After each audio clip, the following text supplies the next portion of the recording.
let's do a Rob Chapman. Greetings from Guitar Weekend Warriors.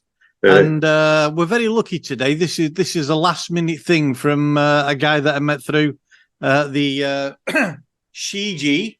Was it Shiji Players? Was it Malcolm you were on, or was it on? Yeah, yeah. Shiji Players. Yeah. So I just asked. He posted a clip of himself gigging away at the weekend in an excellent sounding band with real cool harmonies and stuff. And I asked Malcolm whether he'd be interested in doing this, and yes, he was. It's surprising because it's amazing how many people you ask that don't want to do it because they say that they have to be themselves and not somebody that's on stage hidden behind a guitar. Even guys I know that have been doing it 20 years. So Malcolm and I know nothing about each other at all. So it's going to be an interesting chat. Just give us a quick update on yourself, Malcolm, and then we'll get into stuff. Yeah, well, that clip that you saw was actually it wasn't my band. I was just standing in. Got that gig with a day's notice, so it was a bit of a rush job. Managed to get through it okay. But at the moment, well, I mean, give you a bit of history. I'm 67. I've been playing in bands since around about 1970s, 73, 74. Right. So well, let's get straight into it then. So you're 67. So yeah, I'm actually younger than you. That's the first for one of these interviews, I think. Most guys, funnily enough, though, are around my age and I think that's because that was the last time there was a peak in the clubland sort of thing was when I was in my early 20s because I did it for a living at that point. What made you start playing in the first place? I got introduced to rock music and blues via Led Zeppelin from a slightly older friend, and something struck me about it, and I thought I want to do that. Right. So it was a love of music rather than like somebody saying you should be doing this or a pushy parent or something. Yeah. My parents, well, my dad was sort of a frustrated musician. He never actually learned to play an instrument, but I got the impression that he always wanted to. Right. That's mega frustrated. You don't get worse than that. And his best friend was a great piano player, and they used to go around in those days in the pubs. Yeah. And his friend Ivor would play the piano. So I'm hearing a northeast. Lil, whereabouts do you live? In Sunderland. So I used to play the northeast sort of pub and club circuit years ago, and Sunderland was always one of the better places to go, in my opinion. I think my first gig on that circuit was upstairs at some sort of social club in Sunderland, and we were back there on the Sunday afternoon show. They had a stripper on in the afternoon, and then we were on at the night. That was pretty standard, in those days, and they always seemed to be upstairs. We try and avoid upstairs gigs now. Yeah, you know what? I remember going in there, and it was like me first pro band, and the resident band were fantastic. They opened up with like Jump, and then they did Rosanna and stuff like that. Yeah, and like and we had a girl singer, and normally I'd do all those sort of type things myself, but obviously like we never exchanged set lists or anything. And there was a deafening silence after they finished the numbers, and we were like, "Oh my god, we're knackered!" Like and we went down a storm. We got a standing ovation and everything. Yeah. And I said to this guy at the end, like as we were packing up, because he come up like talking, and he says, "I said, look, nobody seems to appreciate the resident band, but they're fantastic." I said, and yet we went down so well. Ah, man, yeah. He says, I know what you mean. He says, but he says, none of them can sing like you, and I'm a crap singer, like He says, I mean, you can do that Boy George stuff and everything. Yeah. So, was you? What age did you start playing then, Malcolm? About 17. I think another thing was there was Dave Stewart used to go to my school, although he's a bit Right. older than me. And we knew he rehearsed there with his band, and they were kind of getting somewhere. And a few people at schools were trying to form bands. Right. It's kind of that must be that's the thing to do. And It's a musical area, isn't it? All yeah, the yeah. northeast, really. So there was a lot of sort of fledgling bands cropping up, and we formed a band called Black Martyr, which yeah. Yeah. The Another one first that gig, wouldn't go down well these days. but believe it or not, our first gig was at a church. A highly inappropriate name for a church. So how old was you then when you did your first gig? I think I was still at school, so I was 17, I think. Yeah. How did the first gig go? Mine was a disaster, but Terrible. was it? It was awful. What went wrong? What didn't go wrong? Yeah, the sound was awful. The equipment failures. We had a drink before we went on, which wasn't a good idea. Yeah. Dutch courage. Could you tune your guitar? Because I couldn't. I used to get the keyboard players to tune mine. And because at the time, like, we didn't have electronic tuners and stuff. I had a set of pitch pipes, and I pitch pipes. Yeah, yeah. I spent 2 weeks trying to tune my guitar up to them in the bedroom when I first got it. The keyboard player used to tune mine, but he was that pissed he couldn't do it. And I went on stage with one string in tune. Well, I thought I was in tune, but I'm not too sure. Yeah. But having said that, we sold a load of tickets to all our school friends, and they seem to enjoy it. So. Right. So what sort of stuff were you doing then? Status Quo, bit of Black Sabbath, AC/DC, Wishbone Ash, that kind of thing. Yeah. So a bit like a lot of the classic rock bands are still doing now. Well, I'm going to say I'm still doing the same songs. Yeah. 50 years later. Yeah. Right. So he wasn't too great then. So what made you carry on? Or I mean, like, I swore I'd never do it again.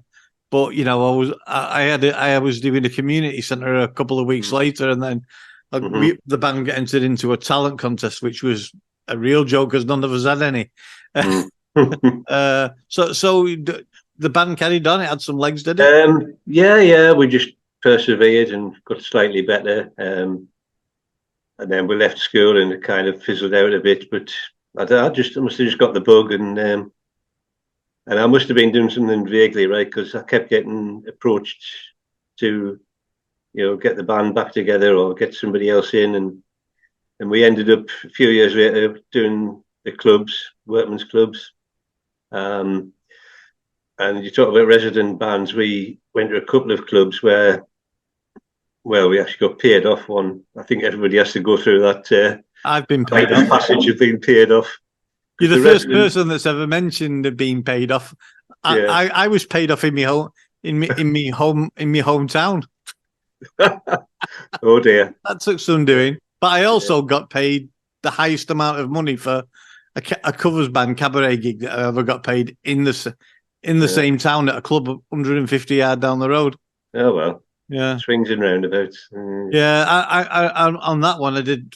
It was my uncle that was the compare. Everybody used to know him as Noddy, because he used to nod his head while he was singing all the time. Right. And he asked me whether I'd do it, and we lost the bass player, so I had a guy that used to play bass for us before come in, and we were doing. It was just a 3-piece, and we were doing stuff like Black Magic Woman and things like that.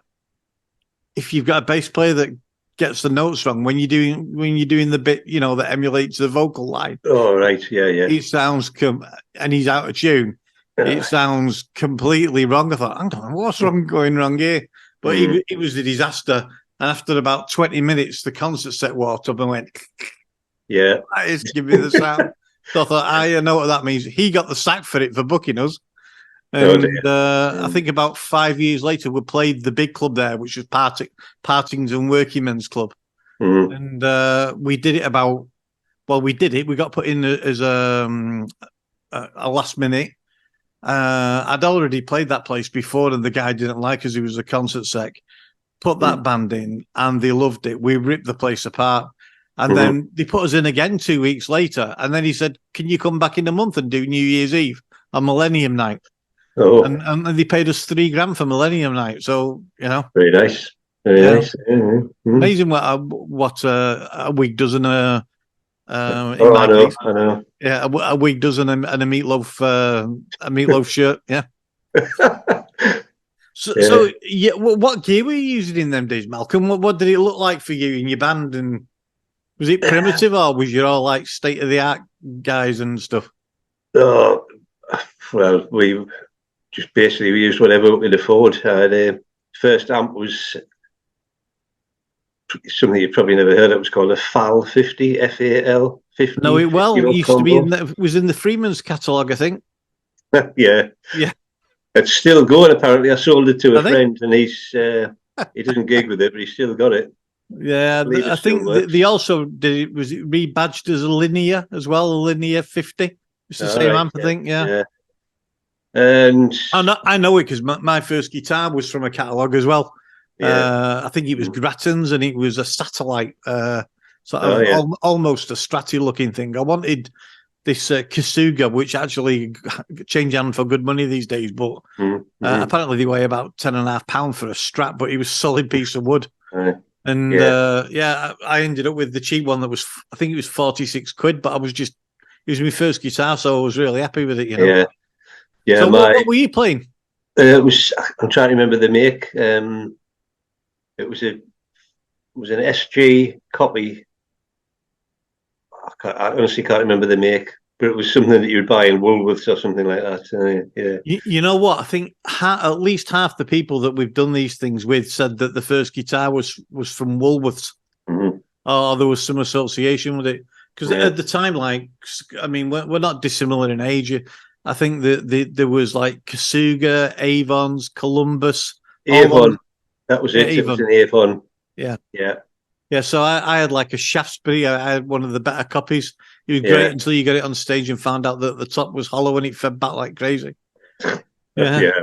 Pickups were terrible. The intonation, you could never get the. Yeah. I mean, nowadays, I got turned down at an audition with the Shaftesbury because like he played fantastic, to be honest with you. But the intonation was so far out on it and there was quite a few twiddly lead lines that were required around the sort of like 15th to 18th fret, and they just didn't sound right, in spite of the fact I was hitting the right notes. The kids have got it easy now, haven't they, Malcolm? You think about what's available now. It's difficult to buy a bad guitar now. It's very difficult to actually buy a bad guitar today. Yeah, my satellite was a disaster. I think it went the pecking order at the time was like satellite was probably at the bottom, then Hondo and Avons, and there was all those copies like Antoria were probably one of the better ones, and then there was Ibanez that offered Steve Vai a lot of money and ended up being a top guitar brand. Yeah. So can you remember what you migrated to? Presumably on the back of having some success and playing gigs, you got better gear, did you? I went from the Avon SG to a Gibson SG. But I made a terrible mistake with that. I didn't like the finish on it, so I thought I'd refinish it myself. Yeah. Not having a clue about which lacquers you should use, anything like that. I think I put yacht varnish on it or something ridiculous. Yeah. Once you put your hand on the neck, that was it. It was stuck. You could. I did the same. I damaged the Squire Strat while my ex-wife damaged the Squire Strat. She was drunk and she was carrying it in its cardboard box and it fell out of the back. And so she decided to sort of like, for some reason, spin round in a circle and took all the paint off it. And it wasn't even mine. It was the other guitarist. So I said to him, don't worry, I'll sort it out. I'll get it fixed. And I used Humbrol enamel on it. And I painted it in. And it was right on the curve here. And all the time you were playing, as soon as you started getting sweaty, your arm would get stuck. And it just wouldn't. We do some crazy things. What about effects? Were you a pedal guy, or was you a fuzz face? Was the only thing I ever had, really. Right. Kept it simple. Basically, I couldn't afford to buy lots of pedals.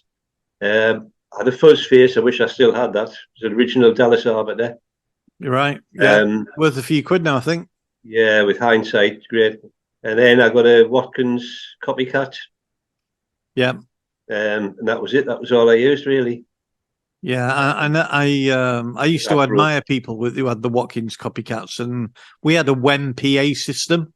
Hmm. Well, it was a WEM, it was a custom sound power amp, a little Yeah. WEM mixer, which I later found out made a great preamp for overdriving a Marshall. Oh yeah. Yeah. And we had Marshall 4B12 column speakers.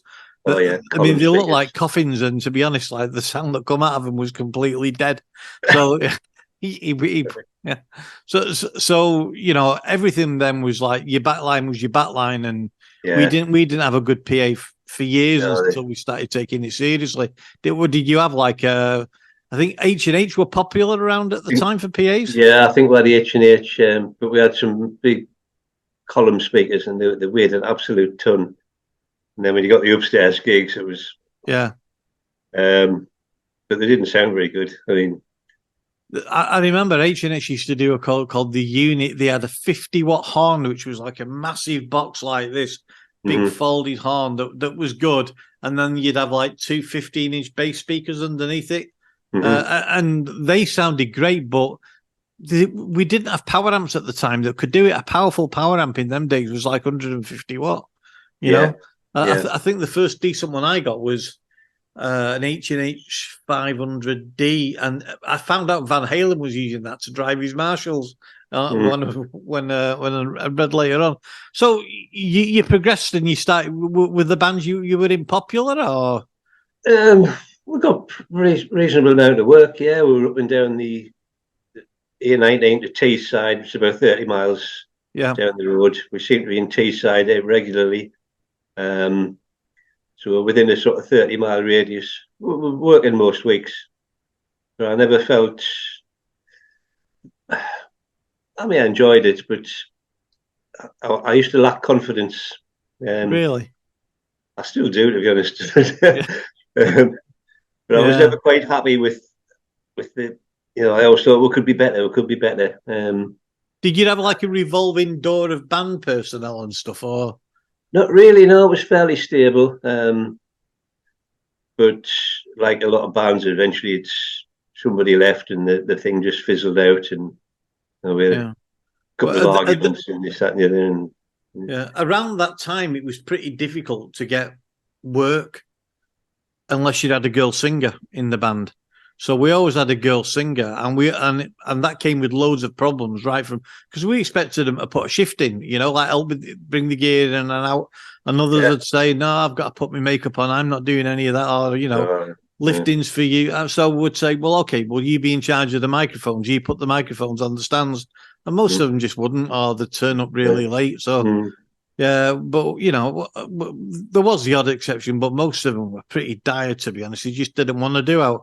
But mhm, certainly, if we wanted to work in the northeast or South Wales, which was the two conurbations of where you could work, we used to go down there and do like mhm. a 10-day run or a 4-night run, and Uh, so you had to have a girl singer, or they just wouldn't even look at you. yeah, there was certain things. I mean, we used to play sort of fairly rocky stuff, but would occasionally would advertise ourselves as a five-piece harmony show group. Right. Actually, there was only four of us, and there was only one singer. So Uh, we managed to blag a few gigs, but yeah, so what was your band called in them days? Can you remember? uh, slip of the tongue. Really, Yeah. like the White Snake album? Apparently, yeah, but I don't think we realised that at the time. Yeah. Uh, we might have got an audience of people thinking they were coming to see a Whitesnake tribute band. Well, they would these days. They would if you've seen that. They would think they were going Yeah. to see. But this was in the early 80s. So we Yeah. then decided to record our own songs, which, um, well, let's just say they haven't really seen the light of day. They weren't terrible, but So, had you become a gearhead at that point? Because you're a bit of a gearhead now because you've got a good, nice I collection have, of guitars unfortunately, and I've stuff. Yeah. gone down all those rabbit holes of amps, guitars. But at the time, I wasn't that bothered. I used to buy and sell a few.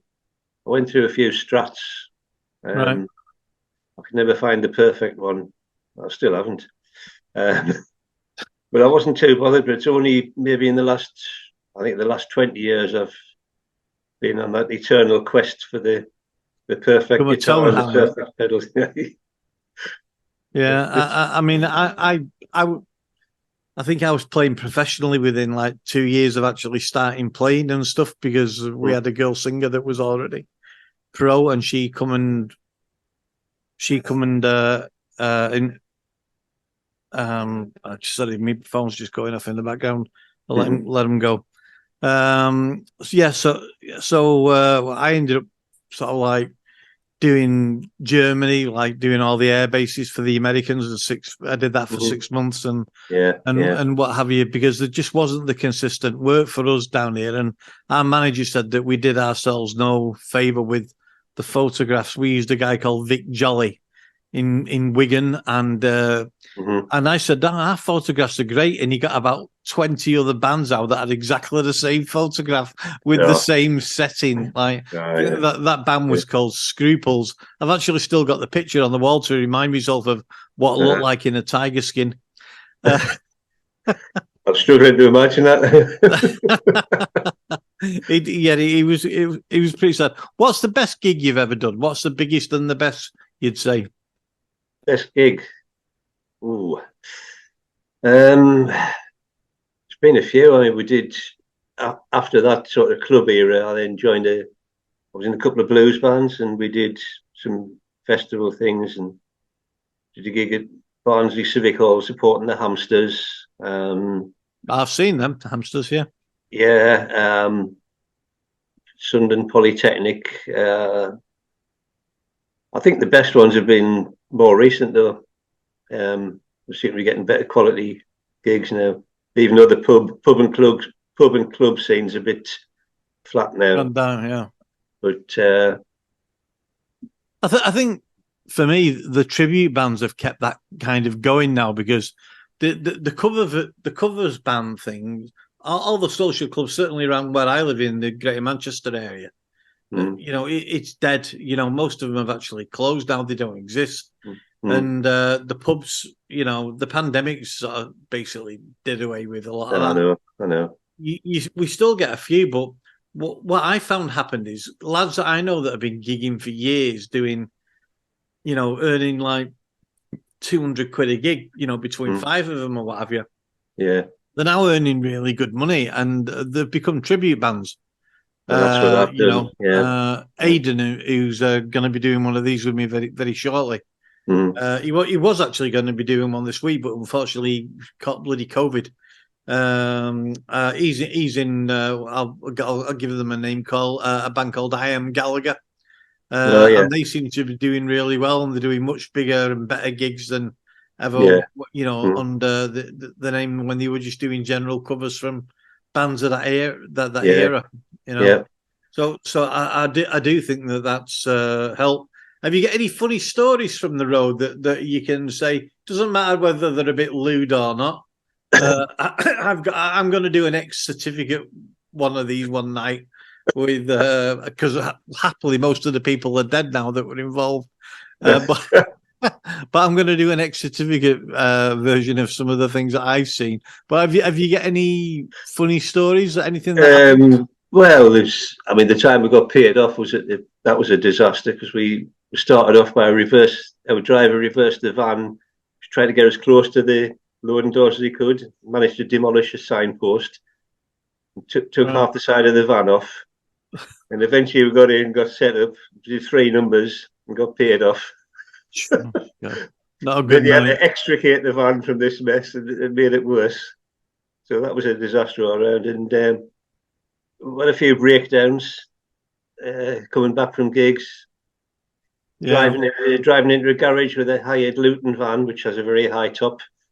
The driver didn't notice the headroom warning sign on the garage. Oh, you didn't take the cab off, yeah? Crikey. I've been touring Germany in an ambulance, and that broke down. I had to have a new engine in it. I've covered that off on other podcasts, to be honest. But yeah, and we broke down coming back from Blackpool. That one will definitely make the list of for a number of reasons. But you know, getting home at like sort of 8 o'clock in the morning because the RAC Right, yeah, the RAC come out and yeah, sorted the van out, but took it into a workshop to do it. You know, yeah. we had like mega cover and stuff. Yeah. So But this one, this what are you band, playing in now? You did a depth the other night. Have you got a regular band as well? yeah, yeah. Well, if you don't mind me plugging, we've got No, I you, play in you plug away. a local club band, pubs mostly. The Inmates are just classic rock covers. Right. Well, do a decent job, I think. We were gigging last night, actually, as it happens. A bit of a strange one, a Monday night in a workman's club, but it Right. was a good night. Yeah. Yeah. But we also do a ZZ Top tribute band called the Eliminators. Ah, Uh, so you weren't joking then, because no, when no, no, we first no. switched on the car, have you still got it there? Uh-huh. Hang on.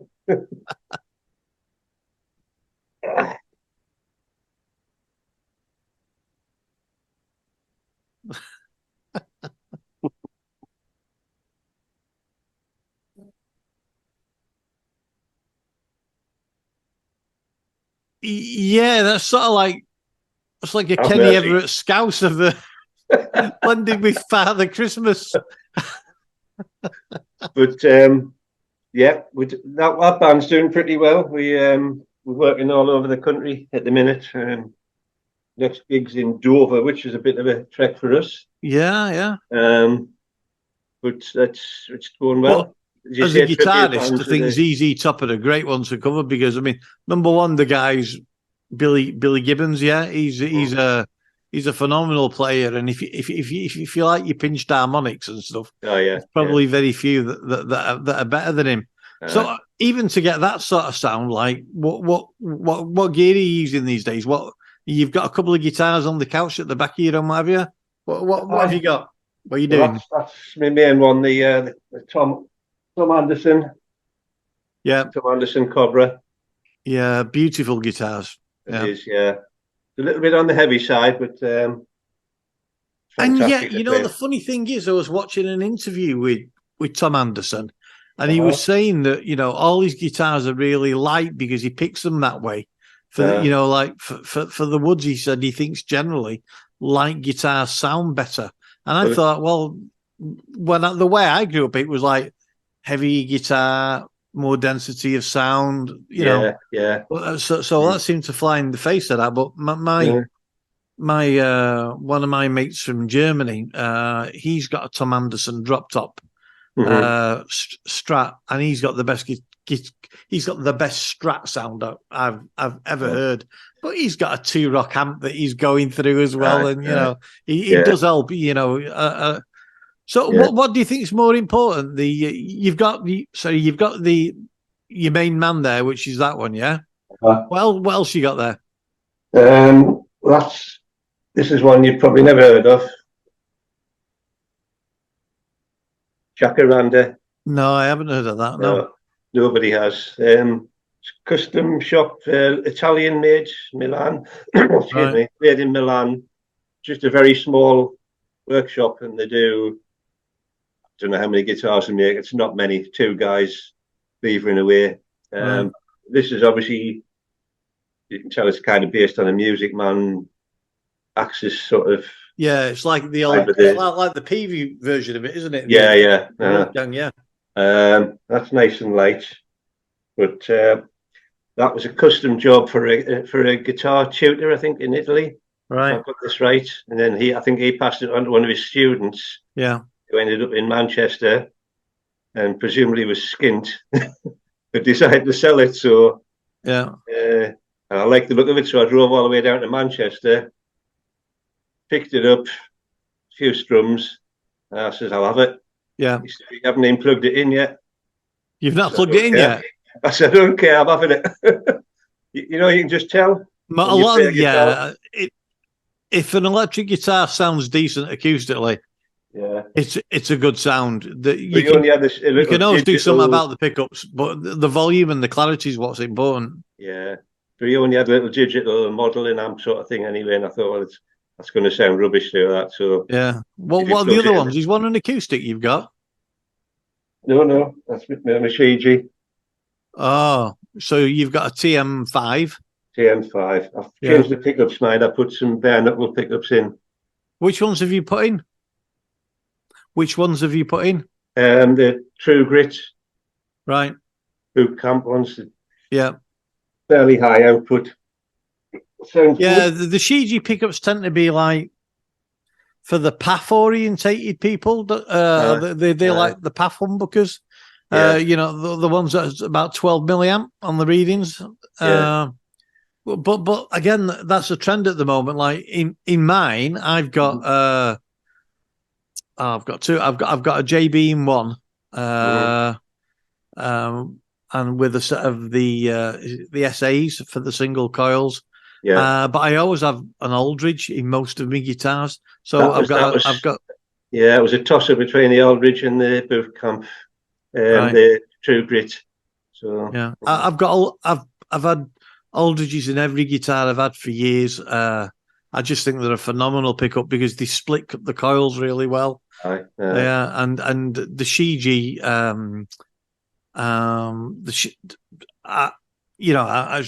like the UK dealer now for Shiji. So, but I was a customer. I was a fanboy of the guitars. If I wasn't, I wouldn't have picked them up, to be honest with you. Exactly. And I just think that value for money wise, that they are way above the price point. And I actually do get quite annoyed with people when they say, "Oh yeah, but it's just like a Fender." No, it's not. Look, a Fender isn't a Fender. The Fender company finished in 1965 and sold out to CBS, and it's been through a number of marketing institutions since using the name that have made them all over the world with varying degrees of quality, and not one of them's been what I would call even the Fender Custom Shop. They're just reinventing the same wheel, Definitely, definitely. Yeah, but I think what people don't get over the fact that they're made in China. So when you say it's a Chinese guitar, they just go, but nobody told the guitar, did it? Do you think, well, have a go of it, then see what you think, and they're like, yeah, that's good. That. Yeah. What made you buy a Shiji then? It was watching reviews. I think it was Philip McKnight and what's the other guy? Darrell Braun. Darrell Braun, yeah. And they were singing their praises a bit. Yeah, they both reviewed the STEs and the TLVs, didn't they? Yeah. So I bought an STE from it was the previous dealer, SC Guitars. SC Guitars, yeah, Greg. Aye, that's Greg. Yeah. And it was great, but the neck was slightly chunky for me, just ever so slightly. So was that a 2021 model, was it? 21, I think. Yeah. It was either 20 or 21. Yeah, I think 20, they were actually chunkier.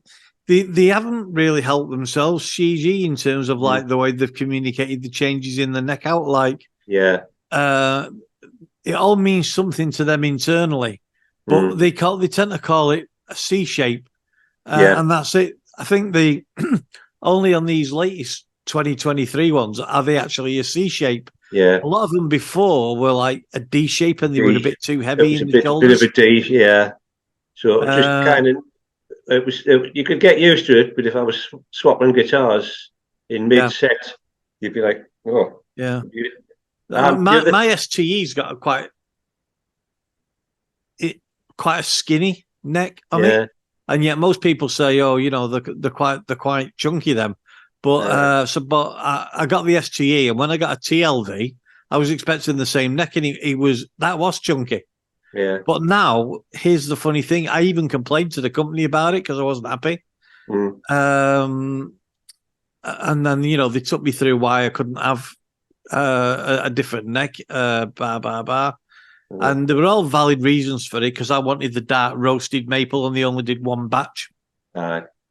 At that time, and they were changing over, and they no longer do really the one-piece necks. They're down as an option, but I think that's only if they've got one hanging around that fits the body.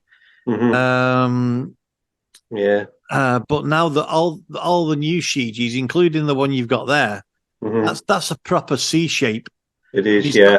got carbon Yeah. rods in the neck. It's a nice neck, that. Yeah, the necks on them are fantastic. I'm actually quite envious Mm. of the guys that have got the new ones, because Mm. mine are one piece necks with the old skunk stripe at the back.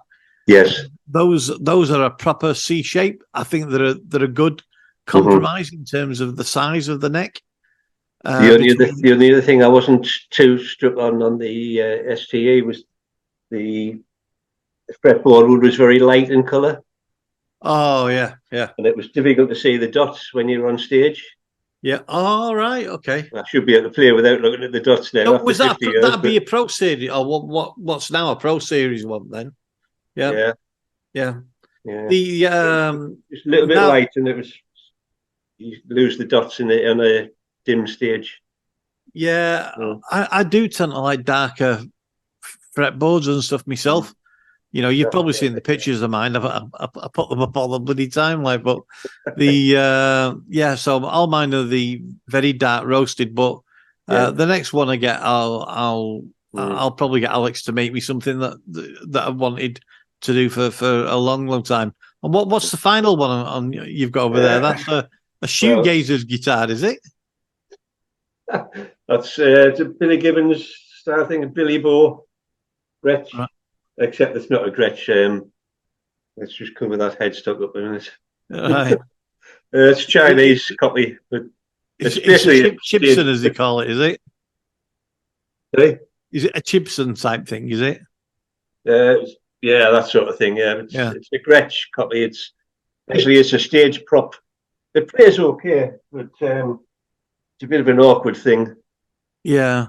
The amazing thing about the Chipson thing is that unfortunately that means bands like Shiji, you know, people refer to them that there's the other maker, which I always forget the name of them, because Shiji do like the Fender stuff, and then there's another company over the other side of China that do like the Les Paul style stuff. I'm trying to remember the name of them, but nobody calls them a Chipson, and they sell for $2,000.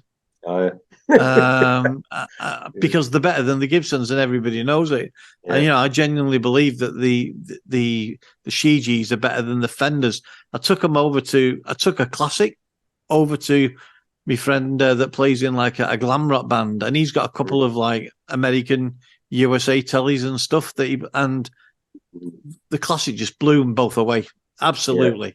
Just over the last 3 years, I've had two Fenders, one Strat, which actually I've had for a long time, and I traded it for a telly, a USA Performer telly. Yeah, and that was okay, but the Shijis are a cut above, definitely. Yeah. I really love mine. I've currently got, I think I've got 4 of my own. That I've taken, I put them on the stand at the moment because we're still waiting for the first proper stock lot to come in. It should be here within the next 2 weeks for the London Guitar Show. But the ones I've got they're phenomenal. But the classic ones that I've got in stock here right now are great as well. You know, for the money, they're ridiculously good. You know. So what are you putting him through then? I mean, do you ever come off the overdrive sound all night doing the ZZ stuff?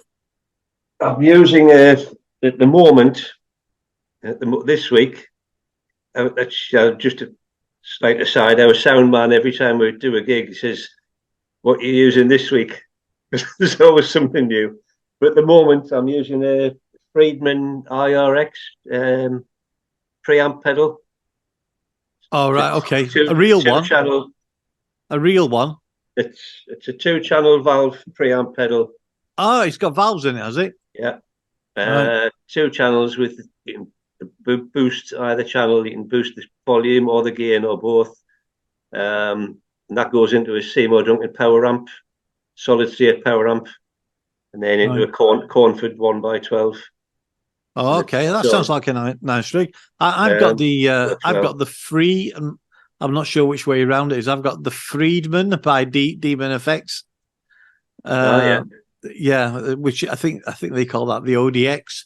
It's Yeah. basically a copy of what you've got, but I don't think there's any valves No, involved in it. But it they looks the do an same. overdrive pedal. Yeah, yeah. Yeah, but it's funny because they replaced a Mesa Boogie throttle box EQ with it Yes. because it's better than the Mesa.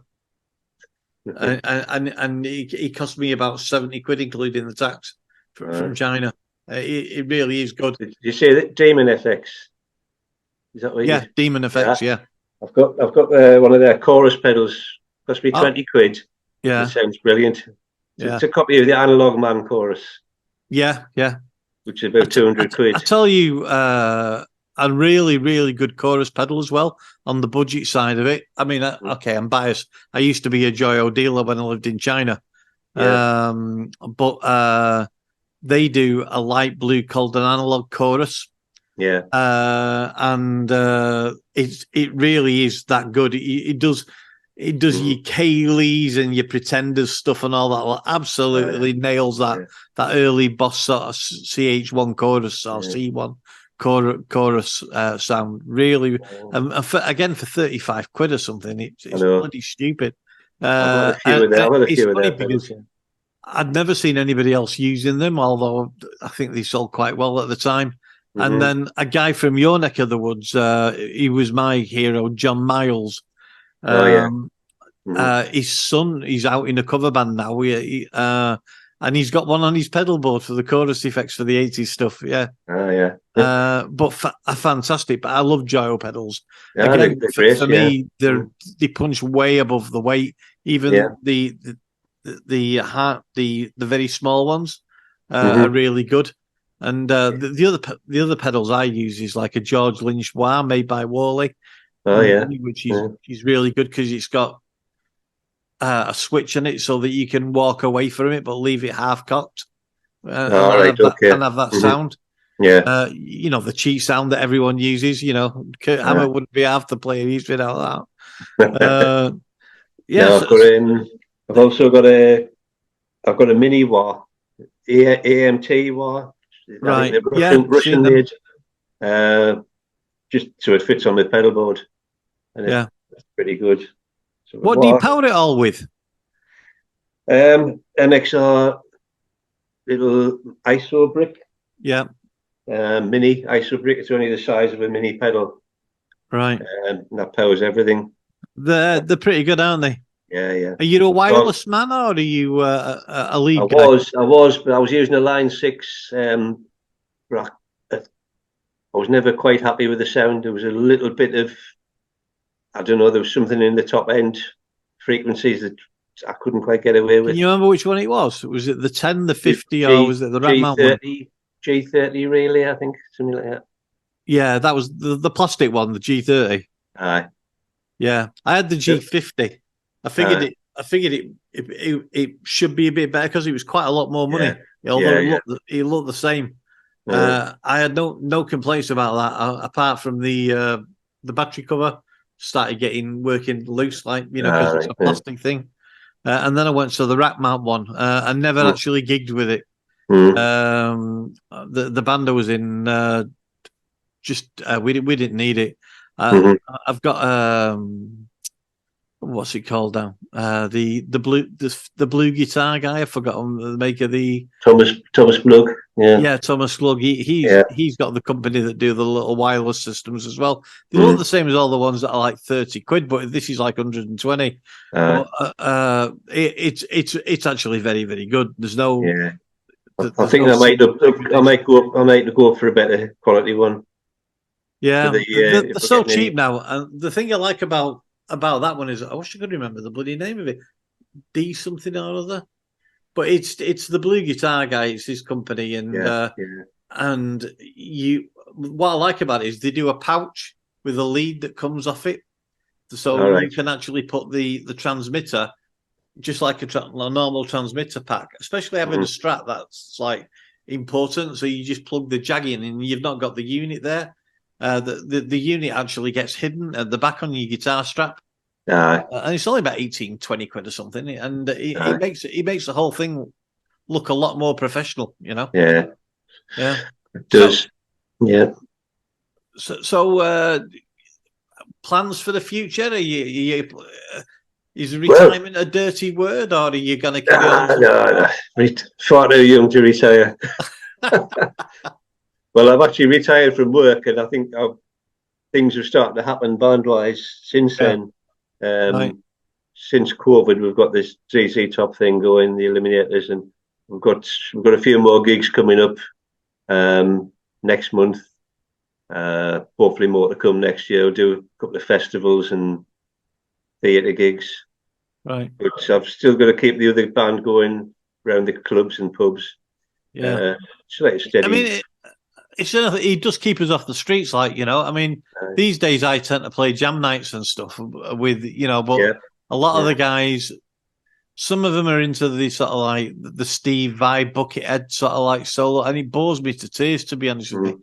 I always like solos that are where it means something. The solo, you know. What's your view on guitar solos and stuff? Do you copy other people's ones, or do your own, or is it a mix? I'll copy some or snippets of them.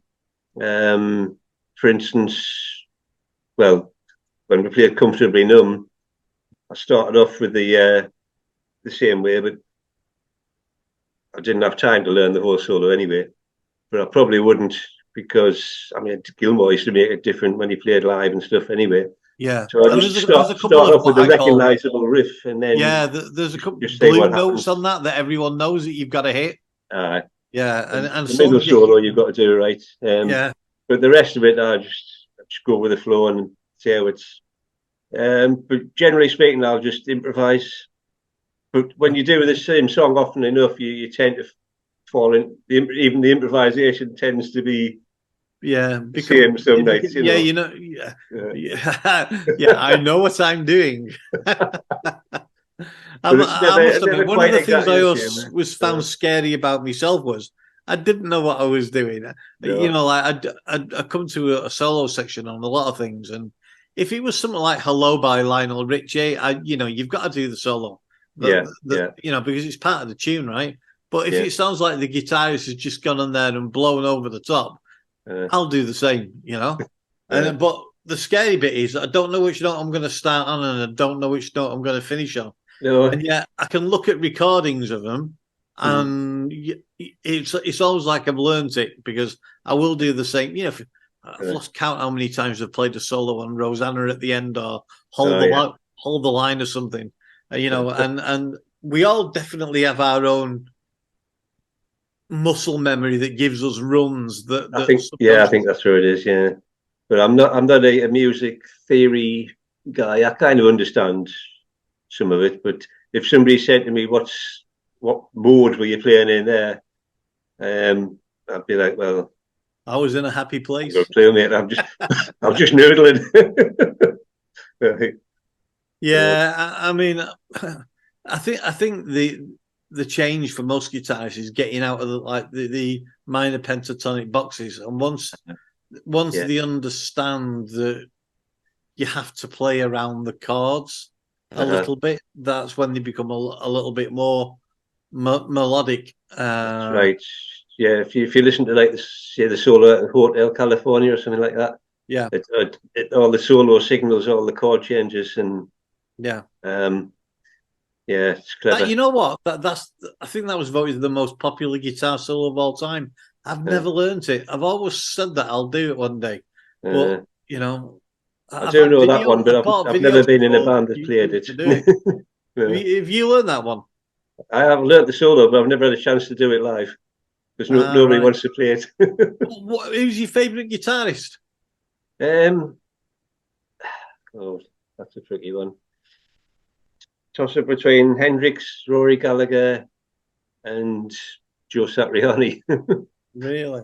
That's quite a spread.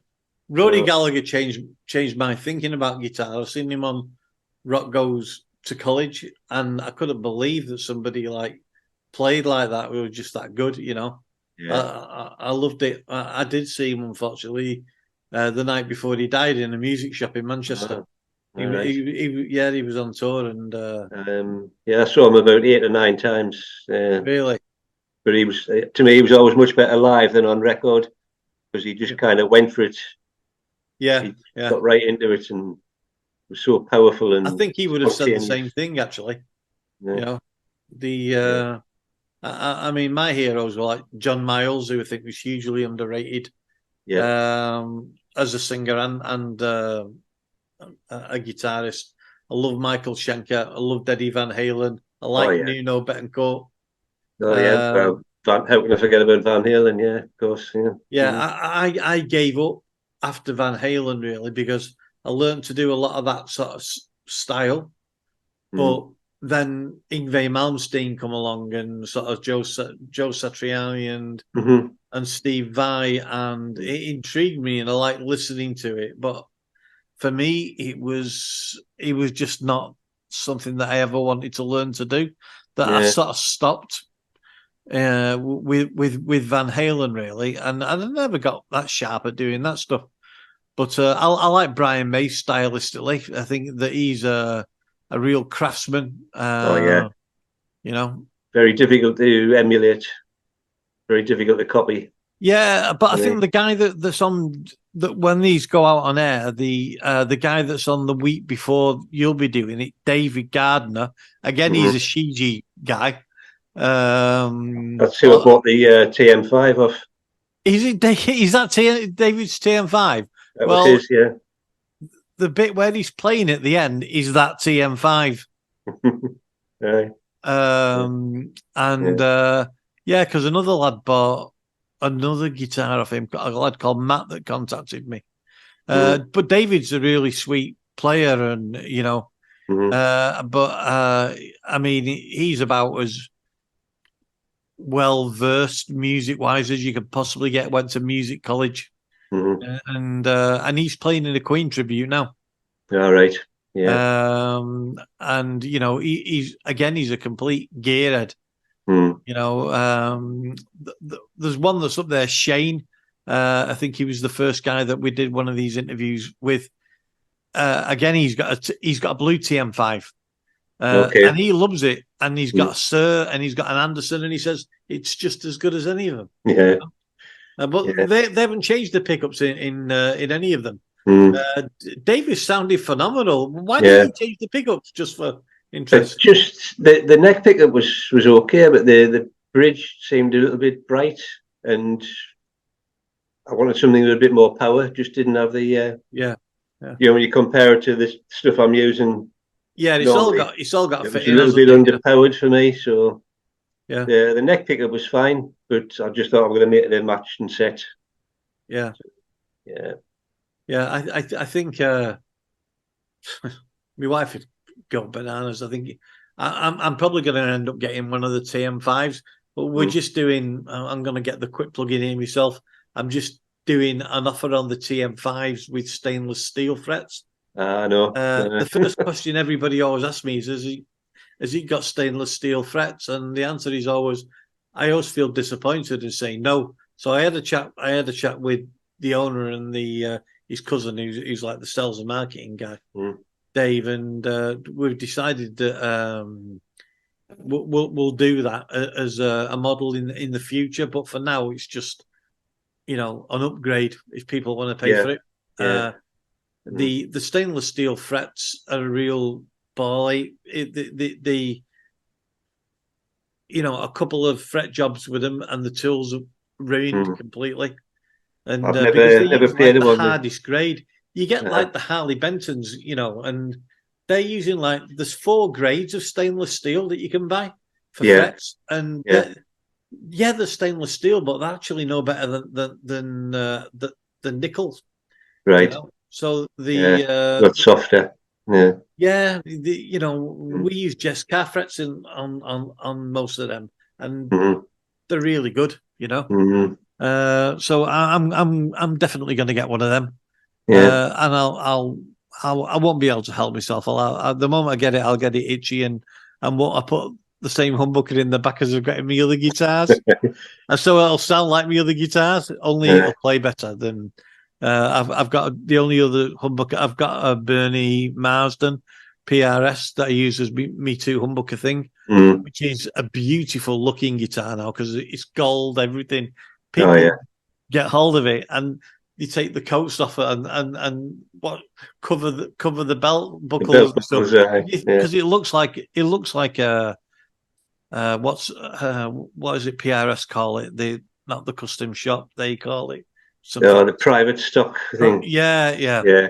and he's got that sort of look about it. It looks amazing. He was one of the very last ones he did in the Korean factory with the small SE on the head. All right. And I put the Aldrich set on it, and it sounds amazing. Mm. It really does, because it's actually quite a well-made guitar. Yeah. But it's got the odd flaw in it that you wouldn't get on a Shiji, you know. Mhm. You know, the carbon rods make hell of a difference, I think. I wouldn't have thought they'd do, and I wasn't convinced when Alex first told me about them about a year and a half ago.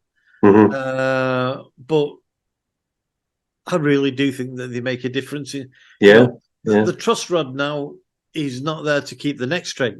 It's there to put a bit of relief in the neck, because the carbon rods keep the neck straight. You could leave it next to a radiator and it wouldn't go anywhere. No. Yeah. So you can tweak it to get your action and you get your relief just the way you like it. Yeah. Yeah. But I haven't touched this guitar. It's been absolutely setup was perfect when I got it. So I'm sure if David's had it and he admits it'll be like set up to be a bit of a speed demon, to be honest with you. Yeah. I have one question about the Shiji. Sure. Is it the RT20? I think. Was it the RT20? The telly shape, which do the dark blue and the gold. Yeah. Are they still a current model? They're not a current model anymore, but there are a couple in stock, I believe. They are bringing them back. Right. I think they'll be here in the next couple of months. But there may well be a couple of changes. I think he was a 6-bolt neck, so it'll change to a 4-bolt, which I prefer anyway. I prefer the and I'm hoping that they do it in an HSH format with the trem, as well as that would be cool. Yeah, that would be my perfect guitar. It'd be like your Cobra there, putting a single coil in the middle of that. That for me, that would be perfect, and that's what I'm hoping to get out of the Shiji. Interesting. I'll start saving my pennies. yeah. Well, you know where I come. Base rates on the deal. Yeah. Okay, that's it for me, Malcolm. Is there anything else you'd like to plug or get across? No. I think I've mentioned the Eliminators. Can we do a festival or theatre near you soon? Yeah, absolutely. Yeah. Well, like me, just going to a local jam night or something. So, from one Shiji player to another, thanks very much for doing this today. Really appreciate you taking the time out. It'll probably be up in about 3 to 4 weeks, because I've got some lined up. One guy you must watch is Mark Day's interview. I don't know whether you know anything. You've heard of Mark? Yeah. He's the artist in residence for Fractal Audio. Okay. And so they do Fractal do the Axe Effects, and Mark's been with them years. But Mark's an interesting guy. He's a Canadian lad. I've known him like 30 years. So he's in charge of all the sounds that go in Axe Effects. Before that, he had a music studio in Canada, and he probably sold more Moderns and Riots than anybody else in the world, because he did the demos on there, and the internet blew up. Literally, the local stores down here that were dealers, like, they just couldn't get enough of them. And he was all off the back of that. And he was actually going to go and work for Saw, but had some visa issues. And then he went to work for Dave Friedman. Okay. And he was doing work for Eddie Van Halen and Justin DeRico, Nuno Betancourt, Paul McCartney Band, Steve Lukather. So I've got like an hour. I think an hour recorded with him. What a lovely guy, and that would be a good one. Yeah. So modest. Well, I'll finish by asking you a question that I ask everybody else. Are valve amps dead? Not quite, but I think we're getting to the stage where, if they cease to exist, we would carry on regardless. nobody would probably notice the difference. What are you using on stage at the moment? I'm just using this Valve preamp. Valve preamp. Into a solid state power amp, so it's a bit of a hybrid setup. And using a 1v12 112 Cornford, as your monitor. Oversized 112. It's quite a big box. Yeah. So it sounds more like a 212. Yeah. Mark's just used as a set of in-ears, and he said, you know, he was like me. I had like a Mesa Boogie dual rectifier stack and all sorts of stuff. And Mark just said to me, I've got the best sound I've ever had in me in-ear monitors, and it's exactly the same every night. Doesn't change. Doesn't, you know? He said, "Well, I think that's the future." Yeah. I think I'm kind of stuck in between old school and modern. Only my friend that plays in the glam rock band, Aggie, who I'm going to try and get his interview up tomorrow. He's, I think he's the only one that says that he wants to carry on with the amps. But I've seen him using processors on stage because I think he still does. I think he's on a Helix now, actually, but I can't remember what he's using for stage monitoring. You know, but again, big glam rock band called Cuckoo, and you know, they tour all over the country as well. Again, an interesting guy. Wears wigs like you and everything. Okay, thank you, Malcolm. Really appreciate this. Nice chatting to you when it's coming out, and thanks for your time and an interesting chat. Thank you very much. All right, nice to talk to you. Thank you, mate. Thank you. Bye-bye.